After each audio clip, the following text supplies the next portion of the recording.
one of the most powerful experiences that I've ever had as a leader, to go to visit the site of the 54 graves that belong to northern Manitoba.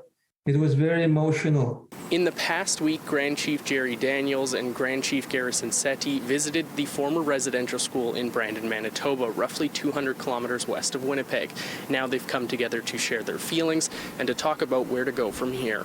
This is a story that needs to be told. It's an ugly, painful history, but Canada needs to know their history. What happened? What really happened? They need to know that. According to press releases from First Nation communities across Canada, ground-penetrating radar has potentially revealed over 1,000 Indigenous children's bodies across the country at or near former residential schools in the past month. Cowess's First Nation in Saskatchewan says they've discovered 751 unmarked graves that, according to Daniels, hold Manitoban First Nations as well. I have cousins that were in Saskatchewan in different residential schools. And we are in the process of really stitching together that story of what exactly happened in southern Manitoba with all of our citizens who were in residential schools. And stitching that story together is a challenge, as the Grand Chiefs say they can't get records from the Catholic Church.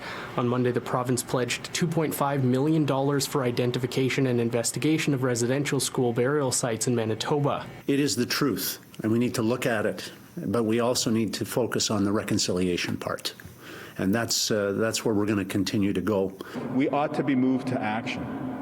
Move to the sort of action in our families and in our communities to make this country a better place, but also move to hold governments and institutions, churches to account. I think it's important that the world reflects on what exactly happened here, because we are talking about genocide of a people, the killing of children, and then the hiding and denying of the truth. This summer, visits will be made to all of the former residential schools in Manitoba. Ceremonies will be held for all the children who never made it home, as well as to honor survivors. The Grand Chiefs will also take part in the survivors' journey to Kamloops, along with First Nation residential school survivors in Manitoba. We're going to stop in Cowess's and see the chief and give him a gift and honor them as well, and recognize what has happened there. The Grand Chiefs also calling for a unified agreement from Canadian officials, taking sincere responsibility and apologizing for Canadian residential schools. They say more details on their plans will be made available once they've been in contact with every community. In Winnipeg, Mike Albanese, City News.